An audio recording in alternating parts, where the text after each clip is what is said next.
मैं आपको एक शेर सुनाऊंगा पहले। बाजीचाए इत्तेफाल है दुनिया मेरे आगे, होता है शबो रोज़ तमाशा मेरे आगे। बच्चों के खेलने का मैदान है। हिंदुस्तान में बहुत सारे इलेक्शन में देख चुका हूँ, बहुत से राजनीतिक माहौल में देख चुका हूँ। तो ये रिपीटेटिव इन नेचर है। हम मूर्ख लोग हैं, हमारी याददाश्त भी कमज़ोर है, हम भूल जाते हैं, ये सब चलता रहता है।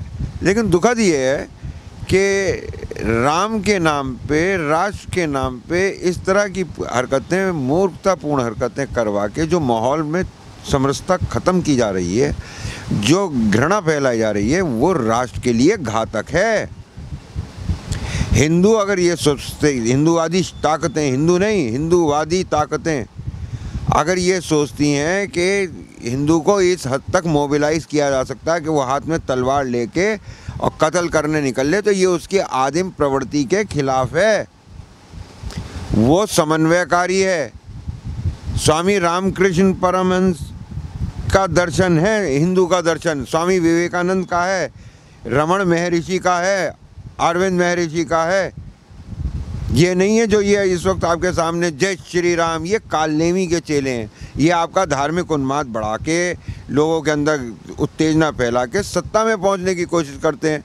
अब अगर भारत की जनता समझदार होगी तो समझ जाएगी कि भाई इससे नुकसान होता है देश को, और इस वाले गेम में ना फंसे तो अच्छा है। राम राम हमारे यहाँ पुरानी प्रथा रही है। और तो मैंने तो एक बार एक बहुत प्यारा कार्टून देखा था, मैं आपसे जिक्र करना चाहूँगा कि उसमें साइकिल पे जा रहे हैं दो आदमी, एक दूसरे को क्रॉस करते हुए गांव की पगडंडी पे एक दूसरे से कहा, भैया तन्ने ईद वाली राम राम, ईद की राम राम। तो ये राम राम जो हमारा अभिवादन का संबोधन था, उसे एक युद्ध घोष में बदला गया, जय श्री राम। और बदला किन्होंने? जो अपने हाथ में तराजू लेके बैठते हैं, बनियों ने। क्या लगता है कि लेकिन आम जनता जो कह रहे हैं कि आम जनता समझदार होगी, समझेगी, लगता है कि समझदार हो गई है? क्योंकि सोशल मीडिया पे ये चल रहा है कि बीजेपी के पास चुनावी नारों में काम नहीं बचा है, क्योंकि काम उन्होंने कुछ किया नहीं है। तो यही एक आखिरी दाव है कि धार्मिक उन्माद फैलाया जाए। आप एक बार गए, आपने अपना खुट्टल सिक्का चला लिया, फटा नोट चला लिया, अब आप दोबारा भी ये ट्राई करें और आपके पहचान लिया पब्लिक ने, तो दे जूत। फिर जिन्हें आपने फटे नोट नहीं दिए अभी तक, वो भी मारेंगे। अगर ये फटे हुए, टूटे हुए, आजमाए हुए, फेल हुए जुमले अब की बार नारे इन्होंने इस्तेमाल करने की कोशिश करी, तो आप मुझसे लिखवा लीजिए, अंगूठा ले लीजिए, दस्तखत ले लीजिए। ये अब की बार इन नारों को चलाने के चक्कर में पिटेंगे। मुझे पता नहीं क्यों बहुत नज़दीक ये संभावना दिख रही है। और मुझे विजुलाइज होता है सुबह 4 से 5 के बीच में, जब विजुलाइज होता है तो मुझे ऐसा महसूस होता है जैसे जगह जगह इनके ऊपर पब्लिक अपना आक्रोश निकाल रही है। ये भारत की जनता को समझ नहीं पा रहे। इन्होंने अंदर चोट मारी है, पेट पे भी, जेब पे भी, दिल पे भी, दिमाग पे भी। तो भारतीय इस वक्त आक्रोशित है और वो आक्रोश अपना बीजेपी के नेताओं पे ही उतारेगा। तो स्वरा भास्कर का ये कहना है कि हिंदू होने पर मुझे शर्म आती है, घिन आती है, कहाँ तक सही है? तो मत हो हिंदू।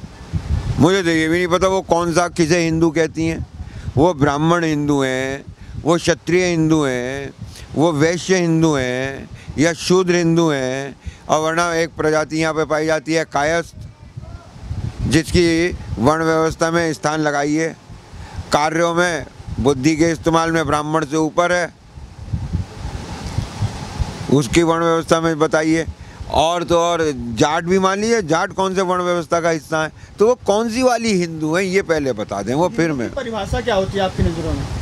हमारे पड़ोसी हमें हिंदू कहा करते थे, जो उत्तर पश्चिम से आया करते थे। वो 6 फीट की एवरेज हाइट के होते थे, गोरे चिट्टे होते थे, उनकी लंबी नाक होती थी, उनका DNA स्ट्रक्चर दूसरा है, आप उनका चेक करवा कर देख सकते हैं। वो इधर से आते थे। तो यहाँ के जो आदिम मूल थे वो हाइट में छोटे थे, काले थे।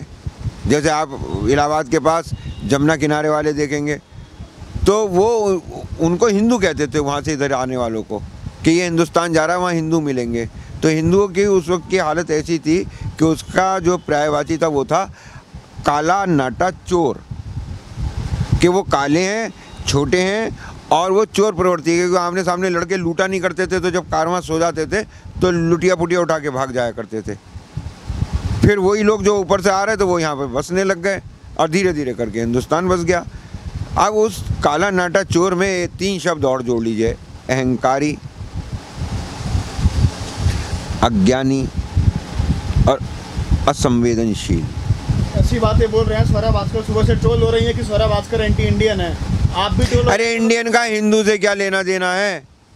हिंदू 84 लाख योनियों की बात करता है, अलास्का में भी पैदा हो सकता है, मनुष्य योनि की बात कर रहा है हिंदू।